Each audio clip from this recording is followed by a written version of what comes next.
Será que você seguiria jogando o Average em 5 anos sem ganhar?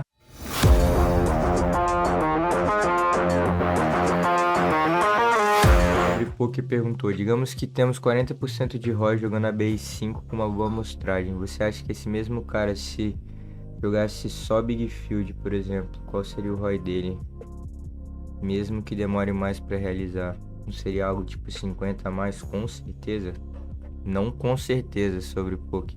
Que a galera às vezes confunde, que a gente fala como se o ROI fosse uma coisa estática e tipo, o cara tem 40% de ROI, o cara tem 30% de ROI. Tipo, um cara que tem 50% de ROI em Big Field, numa down swing lá 6, 7 meses sem jogar, 8 meses sem jogar, você acha que ele vai estar jogando o mesmo nível técnico? O cara jogando Big Field 1 ano. Imagina você jogar Average Buy em 5, 1 ano sem jogar. Sem ganhar, desculpa. Você acha que você teria o mesmo ROI? Será que você seguiria jogando um Average Buy em 5? Será que você seguiria jogando o Average Buy em 5 anos sem ganhar? Ou você teria desistido do poker? Então esse que é o ponto. Não é tão simples assim a lógica por trás, que envolve outras coisas. Então, cara, eu acho que início de carreira, jogando barato, small field é muito melhor. Porque o ganho de ROI que você vai ter não compensa, saca? E o que você quer fazer quando você joga average 5 é subir o mais rápido possível, que é assim que você vai ganhar mais dinheiro.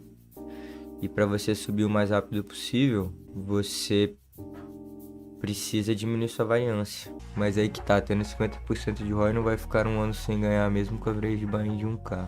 Cara, eu não tenho certeza sobre poker.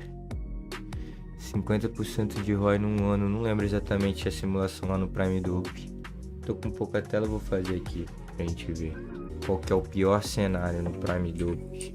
Ó, vou fazer com 5.000 jogos em 1 ano sobre poker, que eu acho que 5.000 talvez seja pouco, vai, 600 games mês. Vamos ver, 600 vezes 12, 7.000 games vou fazer. De fato você não...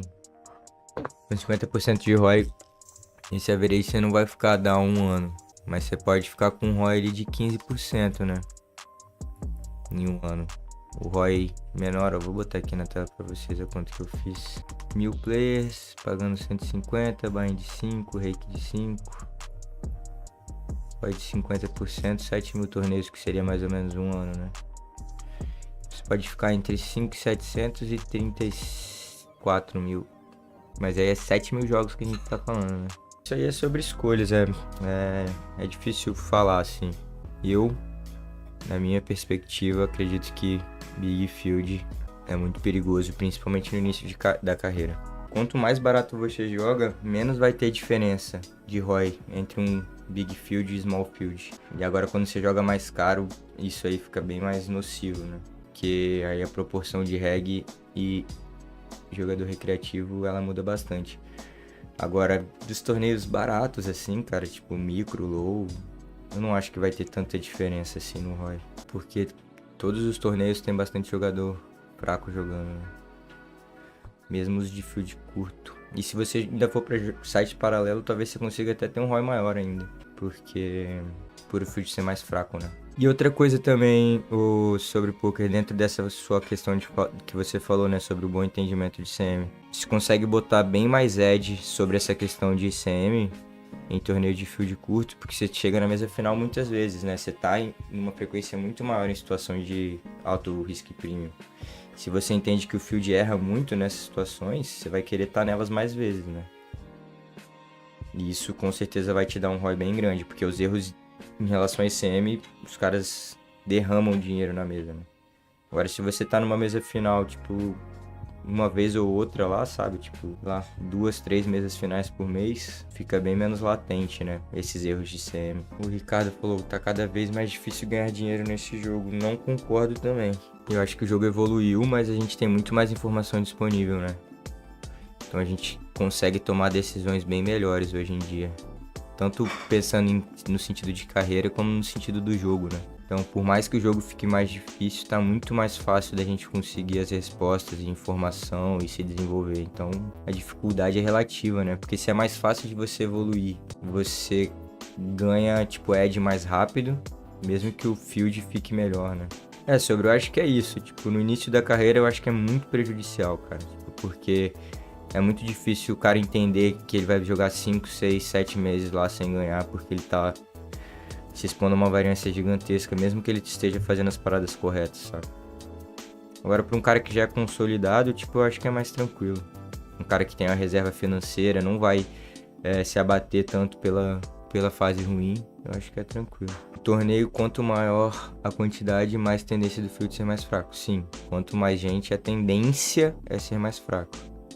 Mas depende, né? Porque a gente pode estar falando de sites diferentes, de estruturas diferentes, de buy-ins diferentes, então depende. Apesar da variância ser maior, não valeria a pena o field maior. Vale a pena dependendo do que você estiver falando, Jack. Se você falar financeiramente, sempre vai valer mais a pena você jogar os big fields, porque geralmente você vai ter um ROI maior. O problema é a variância que você vai estar se expondo a isso. É muito complexa a variância do poker, principalmente MTT, tipo, uma coisa que a gente não consegue mensurar a quantidade do risco que está envolvido ali, né, das oscilações que estão envolvidas. Ali o Prime Dope dá pra gente ter uma noção, mas mesmo assim, porque o ROI não é fixo, né? No Prime Dope você bota lá como se o seu ROI fosse 30% e ele calcula isso pura e simplesmente matematicamente, né? Só que na realidade não é, né? Quando você começa a perder lá e começa a estar em down, você começa a jogar pior, você começa a se afetar mentalmente. Então tem vários pontos que entram aí na equação que, por exemplo, no Prime Dope a gente não consegue colocar, né?